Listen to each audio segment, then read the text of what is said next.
Hi, good evening, everyone, and welcome back to another amazing episode of Rabbi Winston's Redemption Thursdays. Rabbi Pinchas Winston from Tellstone, Israel. I think he introduces himself better than I introduce him. It was very fun last week to listen to your introduction. He took time out of his busy schedule to be with us tonight, and I really appreciate that. And we're looking forward to hearing about the what we really need to do, the final ingredient, and learning about how we get to the geula and the redemption process. And please don't forget to check out Rabbi's new website, www.sharnunproductions.org. You can see that under his name. And please pass this on to all your friends and ask any questions. We will go live and do question and answer if anybody has a desire for that. You just have to write to us and let us know, because I look at all the comments that come in. Thanks very much, Rabbi, for joining us. And Okay. The Gemara says an interesting thing. The Gemara says that if the Jewish people had only kept Shabbos once, no nation would have had any sway, any power over the Jewish people. Just one Shabbos, back at the beginning, Parshas B'Shalach, which is coming up soon, God willing, and according to the Medrash, Das and Veviram, which were a thorn in our side the entire time until they're finally swallowed up by the earth, that they went out. Moshe was told by God to tell the Jewish people to collect a double portion there of Shabbos, and then not to go on Shabbos. Whatever they're going to prepare for Shabbos, they do on Friday. And this is we have two challahs on Shabbos for each meal because of the lechem mission that they got back at the time of the man. Das and Vevirim, always looking to cause trouble, wanted to make Moshe look like a liar. So they went out anyhow to see if the man was there. And actually, it's a long story. I have to explain these things because God can do anything. He can make the man disappear. He can make them drop dead. It's like there's a million things, but for some reason, God doesn't always work that way. And we need to know why whenever we can. But so the birds came along and ate over the leftover man. So by the time the Das and Vevirim went out, they didn't find anything. So we put out bread, Shabbos Shira, Parshas B'Shalach, for the birds to thank them for what they did back at that time to make Das and Vevirim look like liars themselves. Long story. But the point is that they broke Shabbos. They didn't. They went out and did this thing, and not everybody, of course. Just them and maybe a couple other strags. I don't know, but the parsha then goes from there. And they complain about the water. Then Amalek attacks, and so the Gemara says that you see that the reason why from the Chumash it doesn't look like that they're connected at all. From the Chumash it looks like they broke Shabbos, and then they asked for water, and they said Hayesh Hashem im ayin, is God amongst us or not, and then Amalek attacks. So that seems to be the flow of the parsha. But according to the Gemara does this. The Gemara makes almost what seem like outlandish statements, like things that like completely seem disconnected from our perspective. But they're not doing it, in any wasteful way. They're indicating to us that there's a thread here that we're overlooking completely. We have to see what it is and understand, because there's a tremendous insight once you do that, especially when it comes to a statement like this, which is talking about anti-Semitism and trying to prevent it. And the Gemara says that they would just keep two, right to that, if they just keep two Shabbos, so then we would be redeemed by keeping two Shabbos. So what's the connection? Why is Shabbos the antithesis of Amalek, who came and attacked right after that? And the Gemara plays off that. And why does it lead to redemption by keeping just two Shabbos? The famous Mordechai ben David song, just one Shabbos and we'll all be free. I'm not going to sing it for you right now. But anyhow, the point is that there's something there to be learned, that we need to know, because we're trying to bring the redemption. We just want it so badly already. It's just, we're waiting for thousands of years and it hasn't come. We've gone through a Holocaust. We've gone through terrible years before that, Tachvatat years with Chemniki pogroms and the Romans destroyed the Beis Hamikdash, and then back in we've been waiting for Mashiach since the beginning, going back to Mitzrayim. We thought that Moshe would be Mashiach, and he wasn't the final Mashiach, not yet, but he will be, God willing, at the end of history, because his neshama will come back in a Gilgal and be inside Mashiach and lead us once again to finish the job he began. And we don't know what to do. We daven like crazy.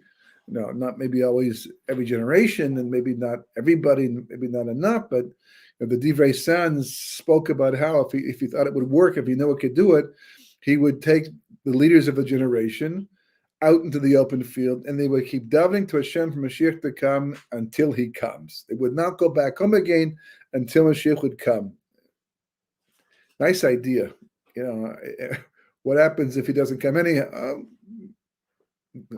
The point is the point. Whatever he's saying that we have to work, but it didn't happen. And how many great people before us have tried and didn't happen? And how many times we heard stories like, oh, if we just done that, then Mashiach would have been here, but we didn't do that, so Mashiach didn't come. Oh, if you had just said that, the Mashiach, famous story, the Rizal, who was once with his Talmidim on Erev Shabbos, and he said, let's spend Shabbos in Yerushalayim. Like moments before Shabbos was going to come in, they were going to go do Kvisas Aderech, a miracle, to end up from Sfat into Yerushalayim, a very short period of time. And the story goes that one of the Talmidim said, well, let me just go tell my wife first. No, it's not going to work. It's not going to happen. And now that you did that, you're too much in this world, and we lost the miracle. I can't verify this. It's brought down. The story is brought down to be a true story, and the Rizal was capable of doing things like that. That's for sure, tremendous miracles. But we always seem to miss what we're trying to accomplish. These great, fantastic. If only we had, didn't happen in the end. And we have spoken about, reasons why these things don't work out a lot of the time. For example, this concept called the Leelas, where God has this master plan in the pretext and sets things up to look like it can but doesn't, or that it can't and it does. And Alma Machshala Fanai, God has this master plan going back to pre-creation and the breaking the vessels, and lots and lots of things come from different angles. There's a lot of topics, there's a lot of discussions, there's a lot of details, and a lot of points to bring up, and a lot of points to reject, and it's a big, huge mess of ideas, so to speak. But there's just one thread running through it all, just very simple thread. We want Mashiach now, right? We're supposed to be mitzapeh, the Yeshua. We're supposed to be constantly anticipating and looking forward to the redemption, that it can happen anytime, even though he may tarry, as the 12th of the 13 principles of faith point out. He may tarry, may take a long time. We have to anticipate any second he can show. And the truth is, the Gemara says, that one of three things that come with Hafzek Das, we stop thinking about it, or we're not focusing on one particular thing, and that's the arrival of Mashiach. But how can you not think about it? Well, okay, during better times, for sure, when we don't feel distressed, so then people stop thinking about it. But now is not one of those times. It's a very distressing period of history. I mean, the world is descending into a lot of blackness and darkness because of the war, and because there are still hostages we haven't been able to free, and there have been a lot of deaths in the meantime. It's not something we just brush off and move on with. And on top of that, internally, we have our own problems already. There's a division between the left and the right that's not easily resolvable. The war is kind of a temporary distraction, but it doesn't seem to be eliminating it altogether. Who knows where it's going to go? And then we hear ridiculous things coming from the states and colleges and universities, and rewriting history and making up stories to incriminate the Jewish people to support the Palestinians. This stuff that's not true historically. It doesn't make a difference. As I say, don't bother me with the facts. I want to believe what I want to believe, and the amount of sheker and the amount of corruption and the amount of difficulty people have to stay on target. Stay and do what has to get done is just incredible. But the amazing thing is that the Ramchal and the Vilna Gaon, they both point out that, and we spoke about this a little bit in the past too, the idea of Pekidim v'Zechira. There's two stages to the process of redemption. The first stage is called Pekida, which means remembering. It's a remembrance of by Hashem, as it says in next week's parsha, God willing, that Hashem remembered the Jewish people. He heard their cry, remembered the Jewish people. That's called the Pekida. That's called a remembering to get the geula process going. And the Zechira, which also means remembering, but it's a more intense remembering, meaning that this is the final redemption.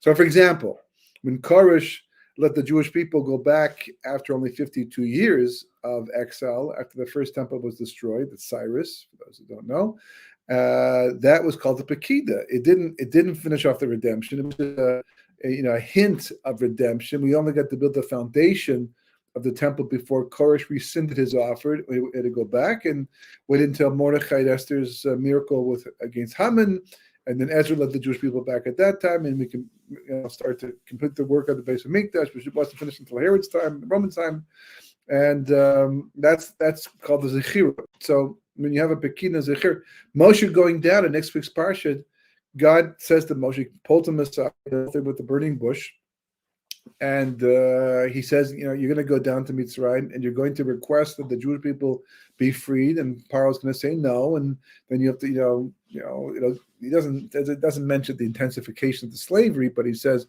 that, but not just that, by the way, we'll do a bunch of plagues, but he will not even let you go till the 10th plague, the death of the firstborn. Which, why don't we just skip to that one? Because you need to go to the first 9. Everything is, if God decides to do something, it's part of the process. You cannot skip steps. We might be able to skip some of the steps that we thought we were necessary to do. We had to get done, but not God. If God put something in history, it had to be. It has to happen. That's just the best way for all of us to get to where we have to go to. And so Moshe goes down, and sure enough, the slavery gets worse because he goes down there. And it looks like it's going backwards, and so much so that it even fooled the great Moshe Rabbeinu, because he comes back to God at the end of the parsha and says, why did you send me? It just got worse since I went down there. This is not the redemption we spoke about. You told me I would fail, but you never told me that the slavery would increase, and it did, and because of me, and I feel terrible. No one wants to talk to me and give me the time of day anymore because I looked like the bad guy.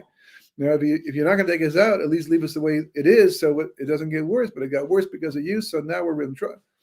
And God doesn't have sympathy, doesn't empathize with Moshe's complaint, but rather says to Moshe Rabbeinu, what are you complaining about? This is the redemption. This is the fulfillment of the promises I made to Abraham and Yitzchak and Yaakov, and they didn't get to see this like you're seeing it, and they just trusted and believed in me, and you're witnessing it, and you're questioning me. Right, so that's a very harsh response to Moshe's not complaining so much about for himself. He's complaining because he feels bad for his brothers. We know that Moshe was someone who was no so all the chavero. He felt the burden of his brothers. So certainly here too. Now to know he's the cause of it, right, made him feel even worse. But God's not empathetic, and he's not sympathetic, and instead he criticizes Moshe for his response. Why? Because. And this is important, very important. Once a Pekida takes place, once God does something to indicate redemption is on its way, no matter what happens after that, it's not aborted. He doesn't cancel it. Human beings make mistakes, obviously, lots of them, terrible mistakes. We can think that we're ready for something, or the world's ready for something, and turns out it's not. We miscalculated. We can't take everything into consideration. We do the best we can. And a lot of times, Baruch Hashem, especially with Seitar Shmaya, we're successful. We anticipated correctly. But a lot of times, no. And we have to abort something. Even the invasion of Normandy, right, back in World War II, D-Day, they were on their way. And the weather changed, and it became terrible. And they were worried about even a greater disaster than the one they were concerned about. And they turned around, went back, and they had to do it all over again. They were worried about having lost the element of surprise, which was crucial for D-Day. And then a miracle happened, and it didn't. And the casualties were unbelievable, but it was the beginning of the end of the war. So we can make those mistakes, and we can't take into account all the things that can go wrong, but God does. So if God initiates the redemption process, it's because the redemption is at hand. So therefore, even if it turns out that things look like they're getting worse, and certainly for us, that seems to have been the case. It's very hard not to call 1948 the getting of the Jewish state back in the Jewish hands officially by the world agreeing to it. We already had the land. The Balfour Agreement already sectioned off the land to divide it, but to become an official country in 1948 because of the UN vote, That's hugely important. First, everyone thought, well, not necessarily, but the Vilna Gaon says that if we don't merit to do tshuva and fix the world up and get everyone believing to God, and therefore everyone just lets us have the land and we do it the nice way, the right after the sunset type of way, right? Then it's going to happen. They're small, and they're small means we have to have the agreement of the nations of the world. That's what Koresh was back in Koresh's time. He said, "Go ahead, build the base of Mikdash." That he was the ruling power of the world at that time, and therefore, if he says, it's like he represents the whole world. So if he says go back, you can go back. And in our time, we don't have that. We have America over here, we have Russia over here, we have Europe and all the European states, and so how are you going to get everybody to vote on that? Well, that's what the UN was. The UN allowed that to happen, and they made that vote. Because they made that vote, so we were able to fulfill that condition. And then all the hashgacha pratis about Truman and how it came to be, and there's just so much going on to make 1940 a reality from a Torah perspective, not a secular perspective, a Torah perspective. You just look at the hashgacha pratis. I did the research, and the more I looked, the more I found, and the more I found, the more I was amazed. And I'm convinced, beyond a shadow of a doubt, that was a pekida. That was definitely a pekida. It was a sign that we're in the process of redemption, especially after the Holocaust and 2,000 years of Roman exile. And that's already a very mesuyam number, right? There's a lot of evidence to talk about that. And the Gemara says that even when it's going back, it looks like it's going back, which is still going forward, because God doesn't make mistakes. Not that God says, "Oh, I thought that I could get this thing going in 1948, but turns out I didn't take into consideration all the possible things that could go wrong, and there they are going wrong. So therefore, I'm going to scratch the whole thing. What to do later on in the future?" No. If God decides to give the Jewish people the land in 1948, it's because He says, like to Moshe Rabbeinu going down to Egypt, this is the time. But there's going to be ups and downs and backwards and forwards, but they're all forwards as they grow. It's all forward. It's all part of the process. Why must we go through a war like this? Why must we have experience we experienced on October 7th? And why must we have to deal with all the leftist mishugas and all the sheker and the why because we don't know yet exactly. That's what Hashem is going to have to show us later on. But we have an emunah, and that emunah is it's all part of the process. We're moving forward. But there is something that we're supposed to get out of this. There is something that we're supposed to do, and really, and I don't want to get into this too much right now. Really, the bottom line is that the redemption is going to happen when Hashem decides it's going to happen, exactly at that time, that He knew from Maaseh Bereshis. It was built into the creation, because anyhow, we are 5,784 years old, mankind. That's how long we've been here according to the Torah. And it was for us to hear that it was Nigzar back at the beginning, and here we are down the road, and it's so long. We're close to the end, thank God. We have that advantage.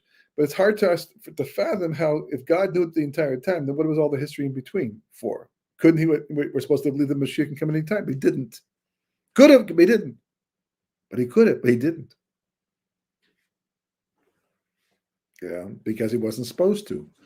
But they believed that He could. And that's all that counts. And they tried. They lived. They made their effort. They're going to the world to come. Those who tried to fix the world because they believed it could happen in their lifetime, they got their schar. The Fum Sarah Agar, according to the effort, is a reward. But they lived and they died without Mashiach coming. And the next generation, and the next generation, next generation. But for God, past, present, and future are all one thing.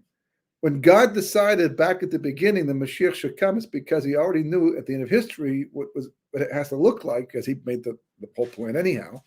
And it was all set up. But that doesn't change our responsibility. For example, that someone is meant to be killed, right? People get killed in this world, and it has to happen by someone who's going to kill them, because that's the way the world was set up. The Gemara brings this example by an Ir Miklat. Now, for example, that somebody let's say, killed intentionally, but there were no witnesses. Somebody killed accidentally, and again, there were no witnesses.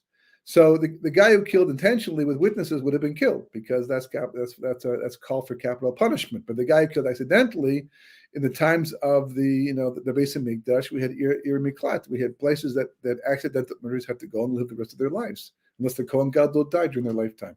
But that they had to go. They were judged, and if they were found guilty of killing the person accidentally, they had to run to this place, and that's where they had to stay. If they stepped outside, they could be killed by an avenger of the family blood. But that was a din. Now this guy got off because no one saw him, and they both got off. So what does God do? He brings him to the same inn, the same hotel. In those days, they had ladders and things like that to go up. That's whatever. In modern day terms, you have the same type of thing as well. And what happens is the person who killed purposely is walking under the ladder, as the person who killed accidentally. They don't know each other, but they just happen to be, because of divine presence, the exact same hotel. And the guy who killed accidentally last time is climbing the ladder, but this time the ladder breaks. He falls on top of the person. He kills the person who killed intentionally, because he had to die anyhow. And he killed accidentally, but this time there are witnesses in the lobby who watched the whole thing. And so now he's going to have to deal with the situation of an accidental murderer. So God's constantly, he doesn't just make shidduchim between husband and wives. He makes all kinds of shidduchim between those who need to be killed and those who have to do the killing. So you make yourself into somebody that God can either plug in for good or plug in for bad. That's where our free will makes a difference in life. So we don't know if we could finish this year or even halfway through it, and God could say, well, this is the moment I decided for Mashiach to come, and all of a sudden, the whole world breaks open, and sirens go off, and this, and all these things happen that are all part of the final redemption. We didn't expect it. We didn't see it coming. And, someone could say, like with all their energy, I want Mashiach now. And all of a sudden they find out the Mashiach is here. It looks as if they're saying that brought Mashiach. It didn't. Mashiach was going to come at that time, because that's the moment the Mashiach has to come. What about the guy? Yeah, but that's the beautiful thing about it. God says to Moshe Rabbeinu, build the Mishkan. I can't. I know you can't. We both know you can't. But just do what you can do, and I will take care of the rest, says God, and I will give you the credit as if you built the Mishkan. And that's all that counts anyhow. Because, this world is a corridor. It comes and it goes. And the main world is the world to come. And that's where we get the schar for all of our Mesiras Nefesh, our self-sacrifice for the service of God. But we didn't build the Mishkan. It's okay. If God says, the fact that you willed to do it, the fact that you agreed to be involved, the fact that you would have, if you could have, is good enough for me. The fact that you didn't, incidental. Because all that counts in the end is your ratzon, is your perception, what you believe and what you do and how you act towards the world and the responsibility you take to be a partner with God in the fulfillment of the master plan for creation. That's all that counts in the end. So Mashiach is going to come whenever he's going to come, and God willing, this next moment, now there's next moment, okay, whatever, but hopefully very, very soon. And now the only question we're left with is, can I be one of those people who do something that theoretically brings Mashiach, even though we know he doesn't really, God, he'll bring him, but I can be credited and feel as if I'm the one who did it. I mean, so often in life, this is what happens, right? You do something, sometimes even accidentally, you don't even know the impact of what you're going to do, what you're going to have.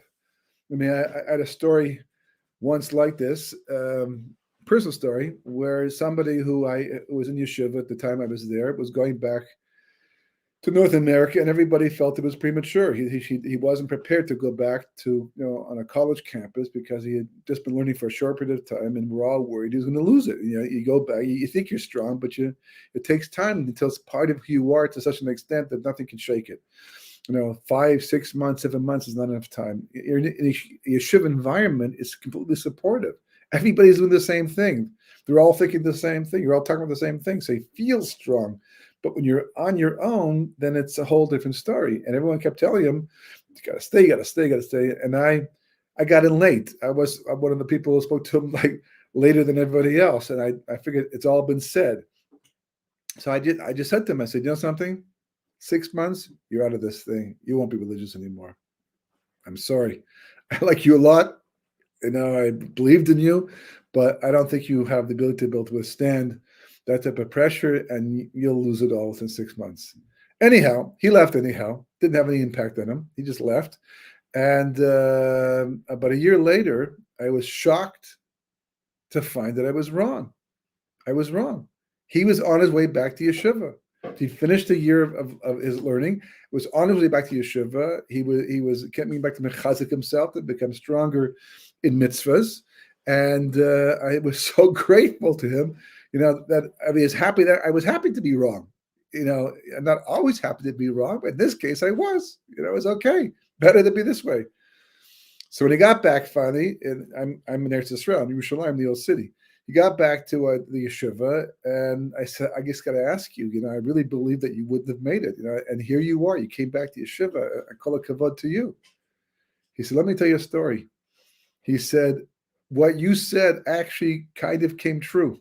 Basically, I was losing it, and I didn't feel bad about it. I just felt that I didn't, I was kind of like, caught up in the atmosphere and what everyone else was doing. Even though his brother was religious, I was caught up in the atmosphere and the whole thing like that. And I thought that now when I'm back, I am more realistic. I can see I'm opposing opinions and all that. So therefore, I was more open. And I figured, okay, I'll keep maybe a little bit, not so much, but I was losing it. I was kidding myself. He said. So I said, what happened? What happened? He said, you came back for a visit, because we were from the same city. You came back for a visit this last summer, right? I said, yeah, visit my parents. I wasn't married yet, and I was going back to visit family every summer at that time. And he said, you took the subway to Summerhill subway station. I said, yeah, that's my parents live right on the block from there. He said, you didn't see me, but I saw you.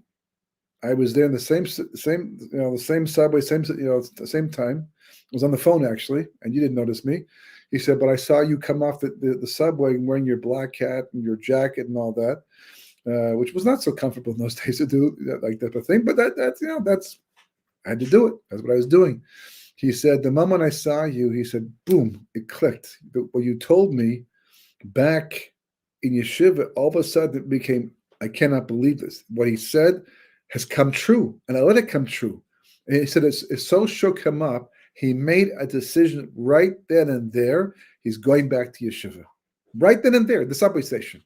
Now, I didn't know about this. He didn't call me up to say, I saw you. He didn't call me to say, I'm coming back. I just heard nothing. And the next thing I heard, I was back in Israel already. And next thing I heard was he's coming back to yeshiva. That's all I heard. But he told me that this was the turning point for him. Now, the truth is, that was his life. That was his journey. What I said to him didn't make a difference ultimately. It was hashgacha pratis. Hashem put it in my head. We met, that moment in time, everybody said what they were told to say from Shemaim. That's what I said. That's what right? For some reason, and I don't know if this very reason, this very day, but for some reason, my being in the subway at that time, that he could see me, and that should impact him because a moment before doesn't work. A moment later, it doesn't work. Another place, everything, down to the last detail, Hashem is mashadech. He arranges and he sets it up and matches things all the entire time. And I don't know why I had that schus to have that impact on him. But he was meant to come back. He was meant to go back, go to what he went through, and then come back to yeshiva. That nothing to do with me. But I got to be there at the right time in the right place for whatever reason. And that's just my story. How many other stories that other people have that are more dramatic, more fantastic, more amazing than that one? And you make yourself into whoever you have to be, so that when whatever has to happen happens, like Pinchas killing Zimri and Cosby, someone had to do it, and someone was going to do it. It's not like if Pinchas didn't do it, nobody else is going to do it. No, someone's going to do it. But Pinchas was the one who was chosen. The law of inheritance that the Benat Slachat, where it was Zochet to teach from Parshas Pinchas, was going to be taught anyhow. Somehow, that it's not like God said, well, if they hadn't brought it up, I wouldn't have put it in the Torah. No, that's It's a piece of Torah. It was meant to be there. So it was going to be there, at some point in time. But they had the merit. And Rashi says, why? Because they came from Menashe, who loved Eretz Yisrael, because Yosef loved Eretz Yisrael, whatever. But that's, we have to be the ones to work on ourselves, to do whatever we can, so that when the good thing happens, not the bad thing, we don't want that. When the good thing happens, it's as if we made it happen. And don't say, well, it's just a fairy tale, it's just no, it's not a fantasy. It might be that we don't, anyhow, do you brush your teeth? No, God gives you the courage to brush your teeth. You feed yourself, God gives you the courage to feed yourself. You make money, God gives you the money. It's all good anyhow. What's the difference? There's nothing new about this if we're taking God seriously and Hashgacha Prati seriously. But there's some big events where this can happen on a much larger scale, like geula for the entire nation. So Pinchas gets credited for having saved the entire nation. What a schus. Notice Lavchad get mentioned several times in the Chumash, teaching a law. What a merit! What a merit! How many daughters have lived and died without that merit? And the same thing is true that if anybody else, the same thing, right? So what happens? You have to know what you should be doing, how you should be doing it. So if we go back to the original concept, right? I'd mentioned a Torah code, I believe last week, or I was going to mention Torah code. I'm not sure. I don't remember anymore. 1 week is a long time. But I actually just printed it out because I wanted to show you. It's a little easier to with the whiteboards like that. But this is the pasuk. Okay, this is the end of Parshas Miketz. This is after Binyamin is caught with Yosef's coast. They planted it. It was a conspiracy with Yosef and his son to get Binyamin and the whole family back.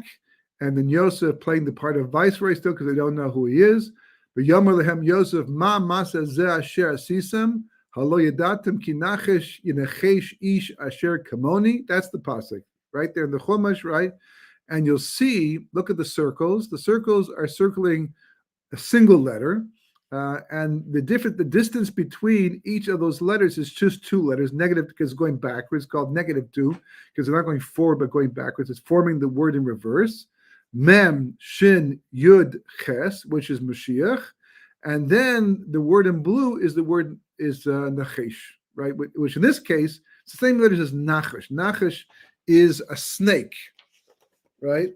And Yenachesh means the divine because they often use snakes for things like this, snake charmers and getting snakes to talk, as a vehicle for a voice to talk through the snake. And this is a remarkable thing. Just to find it alone was actually quite remarkable. And to find it's people talk about Torah codes and all the criticism you have of Torah codes, whether they're mathematically true or not, all the conditions they have to be able to say whether it's something that's reliable. Bible critics, they're in another universe. They're talking about the Chumash like they know what it's all about. They know nothing about it. Names of God. They know nothing about it. They didn't learn Kabbalah. They didn't learn Rashi and Meforshim on the Chumash. They're talking about the Chumash like it's under a slide on a microscope to examine it from a completely secular perspective, with not a belief in God and not understanding Jewish tradition and not even caring about Jewish tradition, even though it's our safer and we give it to the world and we've been teaching it for thousands of years, but who cares, right? The same thing with physicists, completely disregard Kabbalah and the explanation of how the world came to be and all that, because who cares? They can't measure it, they don't know it, it's like it doesn't exist. So saying the Torah codes, if you don't believe the Torah came from God, then Torah codes are just a mathematical question mark. That's all they are. And then you have a certain criteria, and how do you know? Another universe. Another world. If you know that the Torah is from God and everything, the entire Torah is God's names and everything is Hashgacha Pratis and Moshe got it from God, letter by letter, word for, you believe that, and I do, right? And that's part of our faith as a from Jew.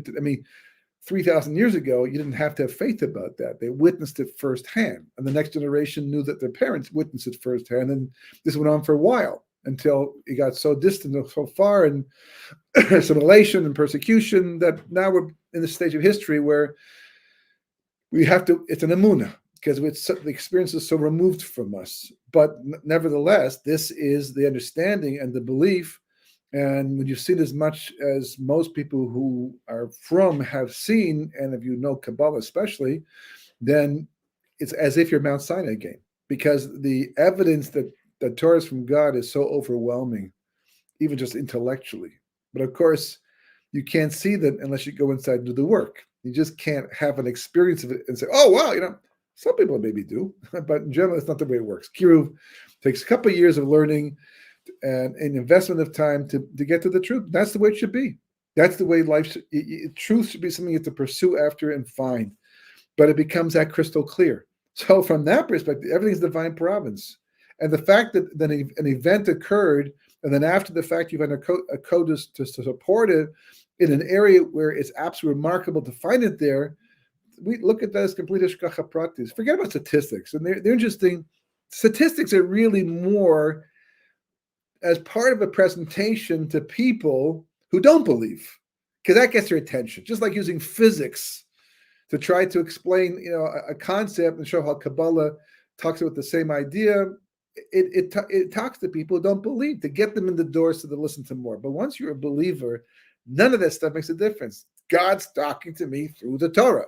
This is here. This is remarkable. Me'es Hashem, Haisa Zos, Hini was Meinenu. That's what we say. That's one of our national anthems that David Melech wrote. This is from God, that which is wondrous in my eyes. And this is wondrous in my eyes. Why is this wondrous in my eyes? Because, first of all, Mashiach is there, built in, two letters, back like this. And it's in the same verse that the word Nachash, the letters of Nachash. Why is that important? Because Nachash and Mashiach have the same gematria. But lots of things have the same gematria as Mashiach. They can make a whole list of things, but they say, oh, but there's a reason for this, why it's so important. Chazal explained, long before there was such a thing as Torah codes, Chazal already wrote that the gematria, which is a part of Kabbalah, and this is a very simple gematria, there's like complicated gematrias that really seem convoluted, but this is a very simple gematria, that Mashiach and Nachash equal the same thing because they're really two sides of the same coin. Two sides. Nachash spoke to Chava and caused it to go into exile, all of mankind into exile, and Mashiach would take us out. So really, if the Nachash had not done what he had done, or we hadn't fallen for it,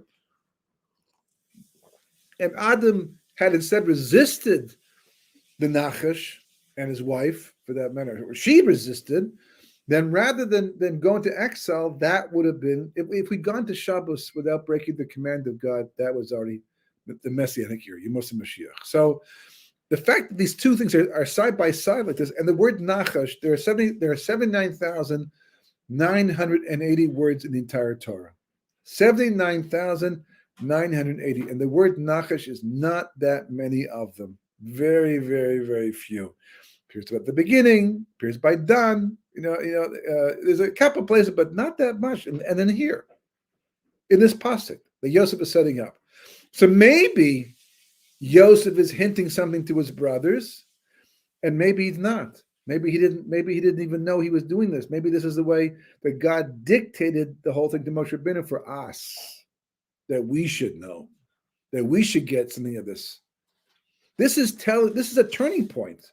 This is a major turning point, not just in the story of Yosef and his brothers, because this is going to set up the final showdown where he says, Ani Yosef, and then the whole thing starts to, flow from there. But this is the moment that the brothers have a chance to do the tshuva that's going to determine whether we're going to have to go into hundreds of years of Egyptian exile, followed by decades of Babylonian exile, followed by almost 200 years of Greek exile, followed by 2,000 years of Roman exile, and now we have the tail end with Yishmael causing us nothing but consternation and suffering and terrible things, and the world going up the deep end, right? And Mashiach is this is the turning point right here, right? This moment right here. Like Yosef has gone to such great extent to set this moment up. He's not taking revenge. Clearly, otherwise God would get him after. He'd have to punish Yosef. He's not punished at all for what he does here, because he's completely L'Shem Shemayim. He's doing it completely for the sake of the brothers, completely for the sake of Jewish history.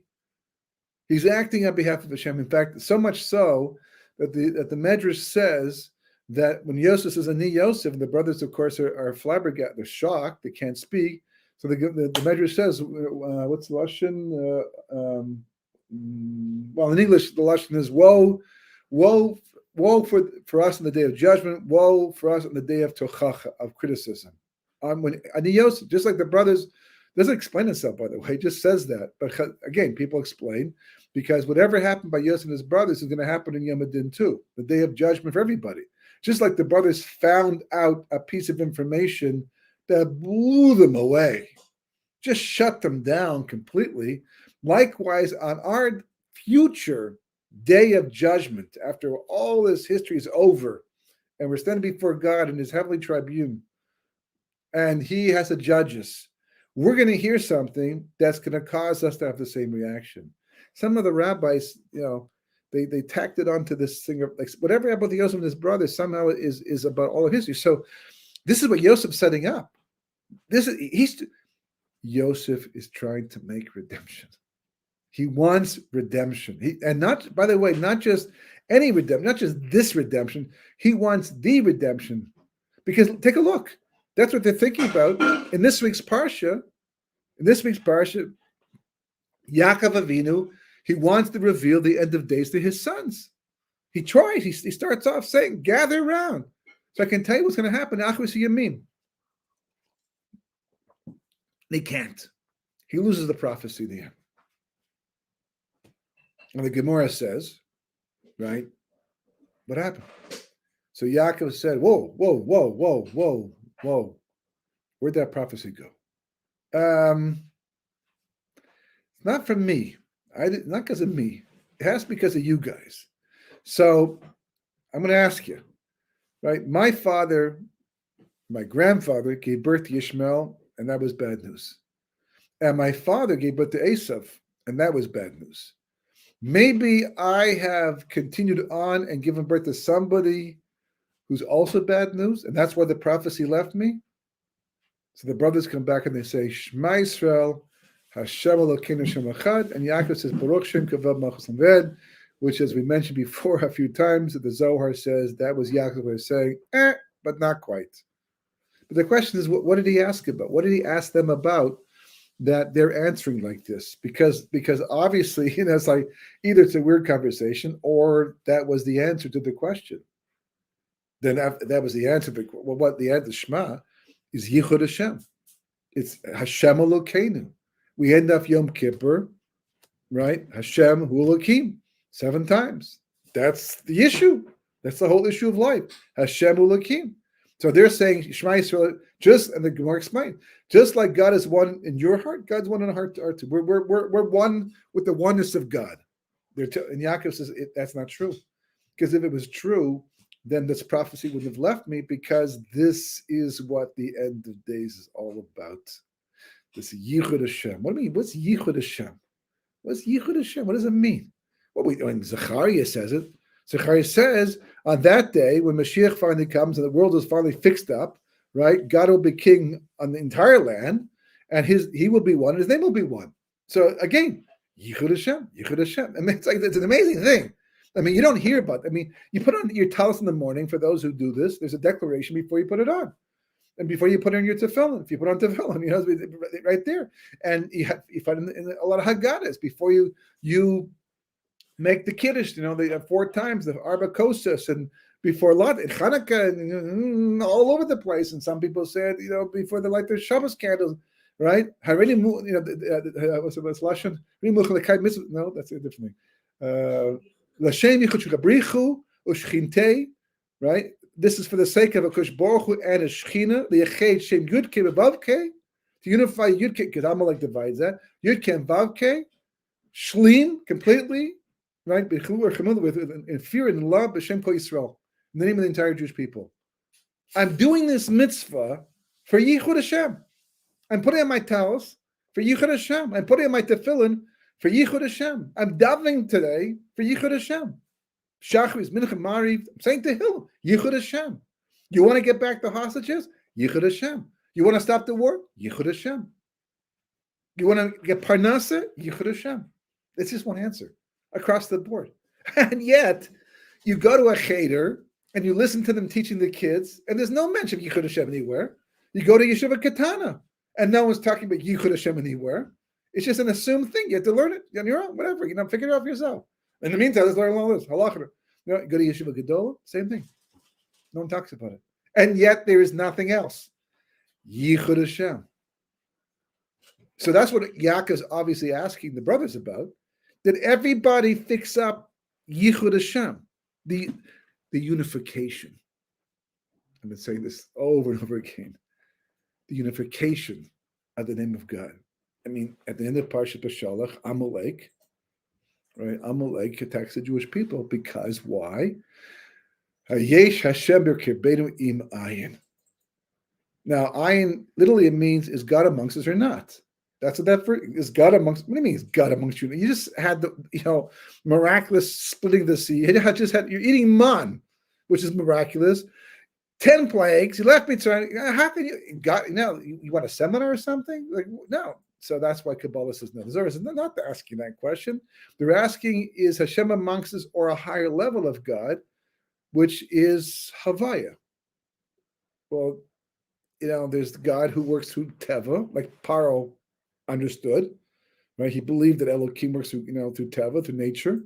And there's Havaya, which does all the miracles, the open revelation of God in this world. And they're one and the same thing. There's no such thing as the news talking about bad guys doing bad things. That's Hashem. That's Hashem doing that. You want to get angry? Get angry yourself. Get angry at the world, the Jewish people who are not doing Yichud Hashem.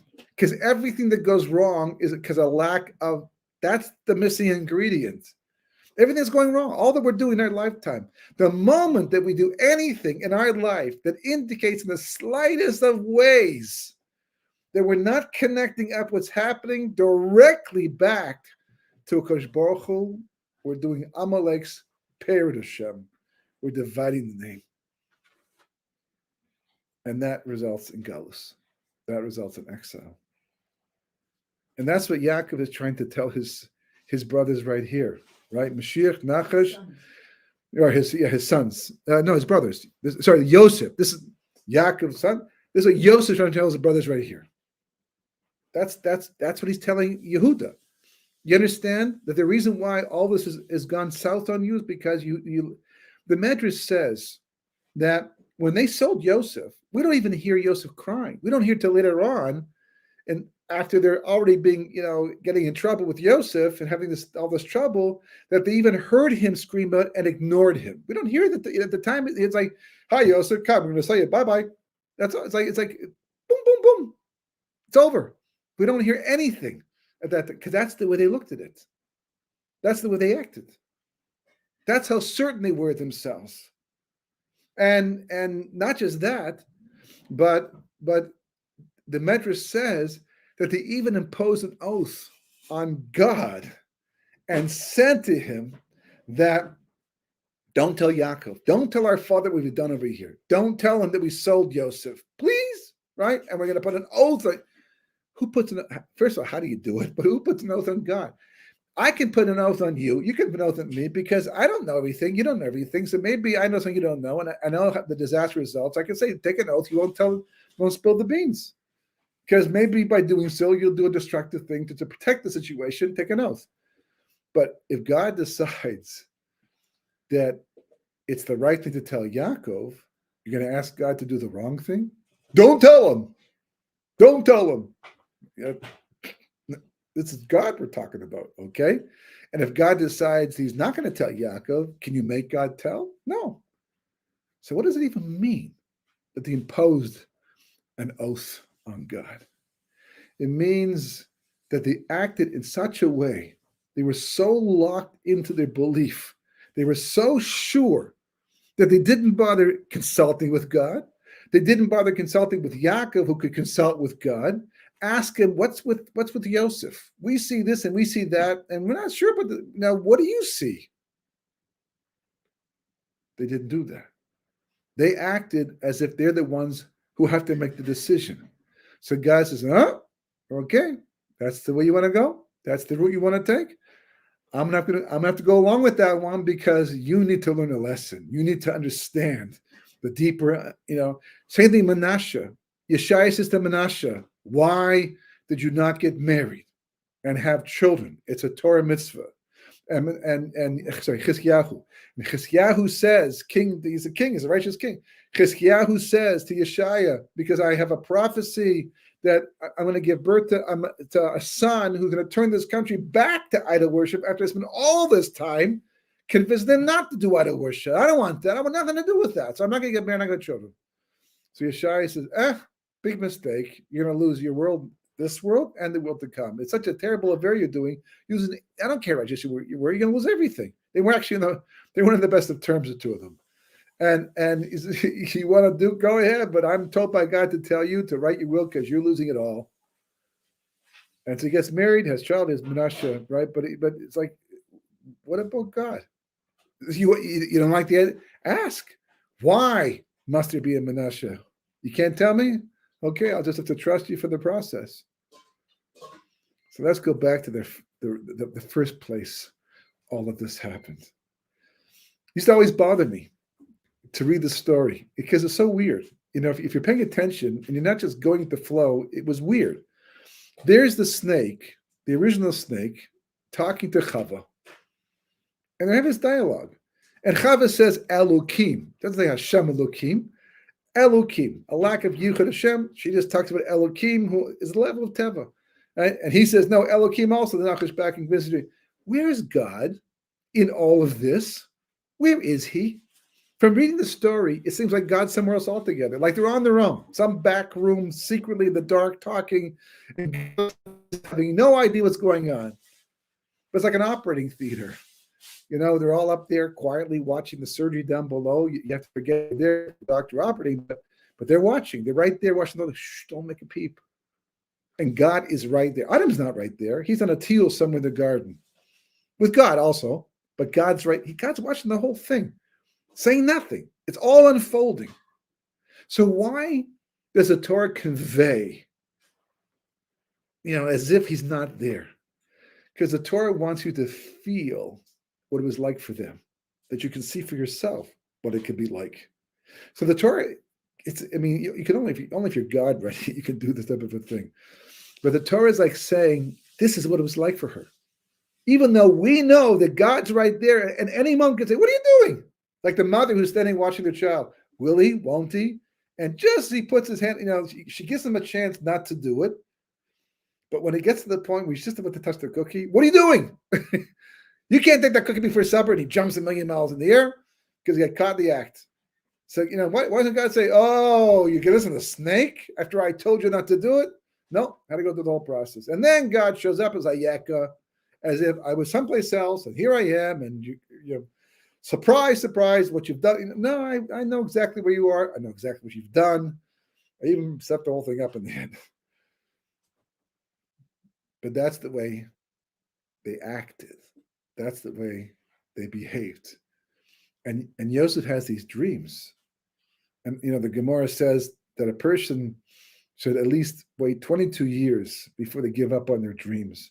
Because that's how long it took for Yosef to remember. He didn't even know that going down to Egypt was a fulfillment of his dreams. Only in Parshas Miketz, when he finally sees them bow down, he says he remembers his dreams. Now, this is what I dreamed about. But until now, he was. When might my dreams come true? He wasn't thinking about it. I forgot about it. But this reminded him. But not the brothers, not them. And when Yaakov said, this could be true one day, they should have said, okay, listen, like Nachamish Gamzu. Nachamish Gamzu? He was Rabbi Akiva's Rebbe, one of his Rebbes. He was called Gamzu, Nachamish Gamzu, because I always said Gamzu Tov. Whatever happened to him, this is for the good. So what happens? They have to undo a Roman edict that does not let the Jews learn Torah and things like that. So they sent excuse me, emissaries to Rome to buy off the Caesar, hopefully to tear up the decree. And Nachamish Gamzu was one of them, Rabbi Kiva, big rabbis at that time going, and they have a chest filled with gold and silver and money, whatever they can put into it to impress the Caesar. And it happens to be that the innkeeper is a big thing. And he figures out that that's money inside this thing. So when they're sleeping at nighttime, he takes all the jewels and money, fills it with sand and dirt instead. Okay? And then they wake up the next morning, and they're not dumb. They opened up the chest to double check, and sure enough, it was dirt. Everybody wants to go back home and refill it. We can't go with dirt like this to Rome. Gamzu Latova, says Nachum. Gamzu Latova, let's go forward. Okay, he's the Rebbe. He's the one whom the Gemara says was familiar with miracles. If he says, let's trust, and we go. And they get to Rome, and they stand before the Caesar, and the Caesar says, what have you brought me? This chest. They open it up, and there's dirt inside of it. And he's going, what? The Jews are making fun of me? You brought dirt all this way? And everyone's like, uh-oh. We knew we should have gone back home. And Nachum just says, Gams Latova. This too is for the good. I wonder what God is doing. We're doing everything right. So this is God. This is God. What does he have in mind? He's testing us? Whatever, Gams Latova.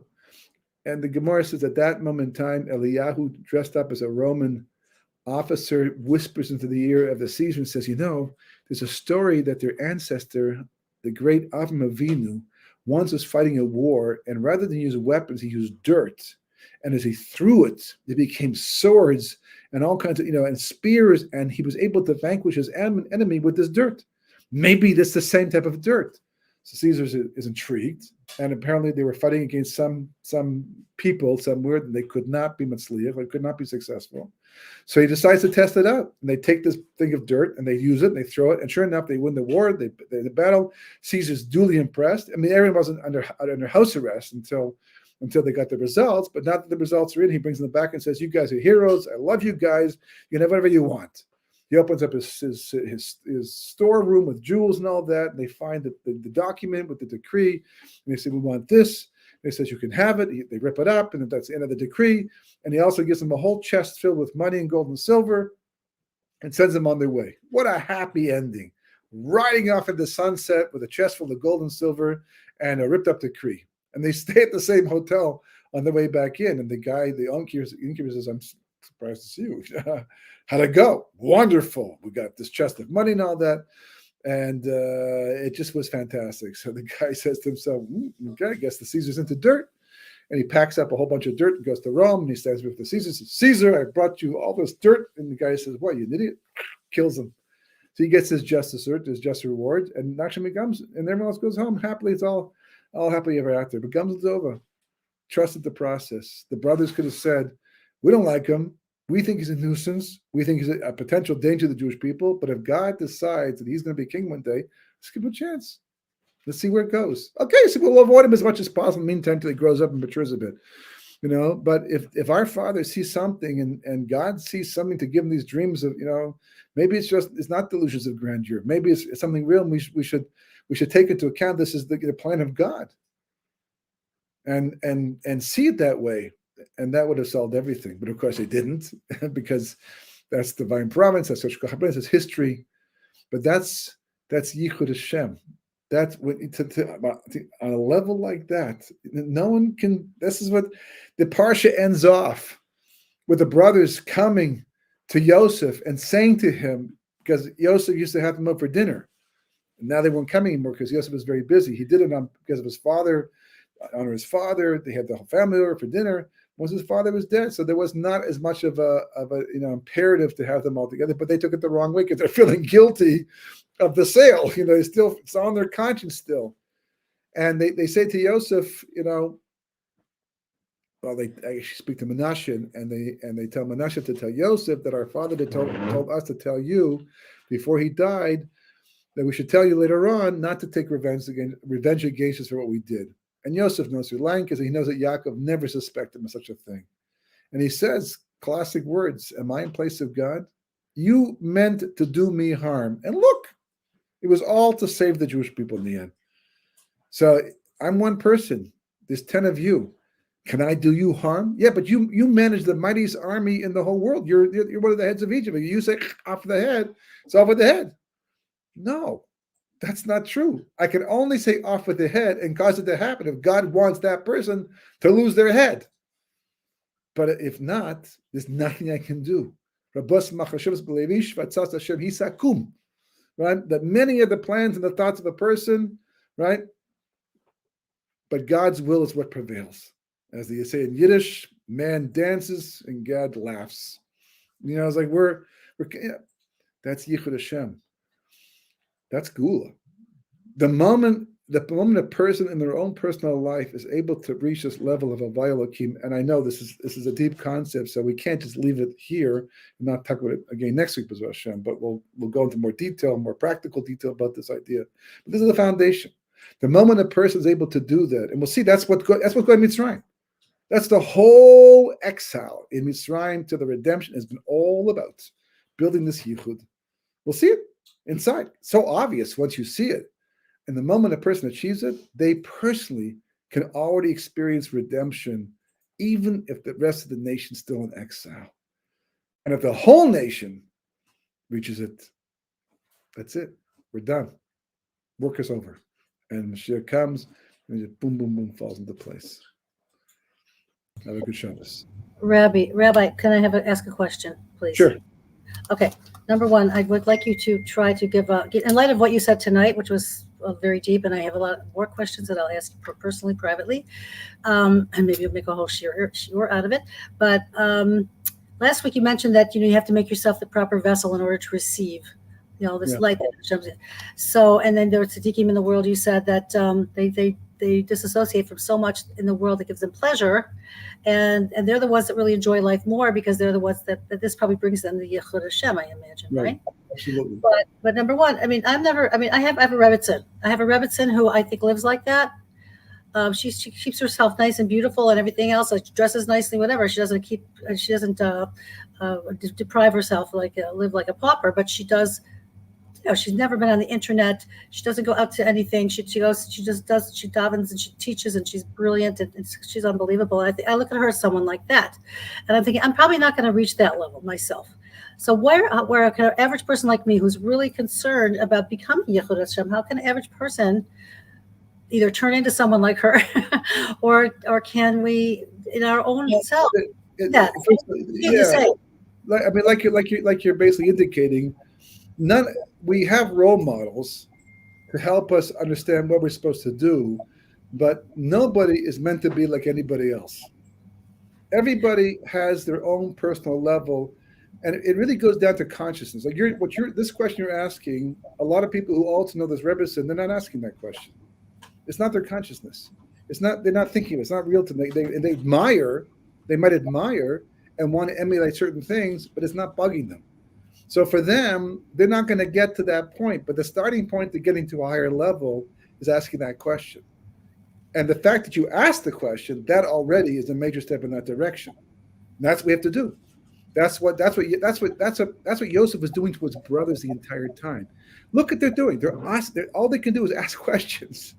They're like, what's going on? What's going on? Why is this happening? What's God want from us? What's God want from us? Right? Without that, they weren't asking any questions. It was like, okay, Abba refuses to stop mourning. Okay, we didn't calculate that one and whatever. But Yosef is gone. Maybe we should. But what everything Yosef does is an attack of Ashkacha Pratis. And the brothers see it. And that's why I didn't mention it. I ran out of time. But if you look how Yehuda responds. Yehuda doesn't say to Yosef after Yosef says this pasuk. He doesn't say, wow, God's got this master plan. We weren't aware of it, but boy, we're now seeing things that really show us that we didn't understand the big picture. Maybe we should have been more deliberate. Now we have to see how God's going to fix it. What we got all wrong. He doesn't do that. Because what can I say? What can we do? What's my righteousness? Elohim has found a place to collect the debt. What is it only about collecting a debt? It's only about punishment for the mistake. You think that's all about that only? No, that's the simple level of a child who's worried about punishment. As adults, as mature Torah adults, we're supposed to be asking ourselves, okay, this is plan going on all around us. See, because what's the first thing you see when the war, what Hamas did? Distraction. Even though we're focusing on what happened, what needs to be done, but it is a major distraction. On Simchas Torah, as people are dancing with the Sefer Torah, right? They're doing Yichud Hashem. Simchas Torah Shmini Atzeres is the day of other than Yom Kippur, really, but in its own unique way, is the day of Yichud Hashem. That's the day that we connected with the Kodesh Baruch on the level of 8, right? At the level of Lamama Teva. And what happens as we're doing it? We hear sirens. And we see blasts in the air. And it's like it's exact same thing as David HaMelech hearing a noise in the bushes, getting up and going to die. As long as he was sitting and learning, the Malach HaMavis, who was trained to take people's souls, couldn't get his. You know why? He was involved in Yichud Hashem. But history required him to go. So Kosh Baruch Hu had to bring his Yichud Hashem. He gets rewarded for a lifetime of Yichud Hashem. But for whatever reason, had to stop it there. But that's what we learned. But why tell us the story? To show us the power of Yichud Hashem to even defy death in the end. But everything else, it just distracts us. It distracts us because we see faces and we hear names and we hear statements, that this university said this professor said that, and this guy did that, and this guy's like, and we give power to everything because we get angry, upset about it. We're giving power to these things. It's all distraction. Amalek uses all this stuff, even the good stuff, even the right stuff, used to distract us as well. But Yichud Hashem means to rise above that. It doesn't mean to live in poverty. It doesn't mean, you should know, Gedolei Ador, for example, and Tzaddikim. Tzaddikim are a little bit different. That's the people who choose to live in poverty, right? But Gedolei Ador are very makpid about their presentation. Make sure they wore clean clothing and they whatever necessary. Biuna Nasi was a perfect case in point. But it was clothing. It wasn't their life. It wasn't the reality. Yichud Hashem, you're right. That's the only pleasure there is in life. That is the real, ultimate, overwhelming, awesome pleasure. And not just that, but the pleasure you're going to have in the world to come is all the Yichud Hashem you create down in this world. Thank you. Okay, we're looking forward to hear more about this, Rabbi. Thank you, everybody, for joining us. Let's head tip to Josh Wander of Bring Them Home at Israel 365, who helped sponsor this. Thank you for joining our broadcast at Check the Miriam Project also. Geula Hour on Facebook, and that would be a lot of Shirima for Rabbi Winston's on there as well. SoundCloud too. Check Rabbi's website. Don't forget 36.org and sharpnunproductions.org. Thank you for joining us, everybody. Have a great week. And we should bring the hostages home, and the soldiers should all be safe and have a good Shabbat, everybody. Good, safe Shabbat. Thank you.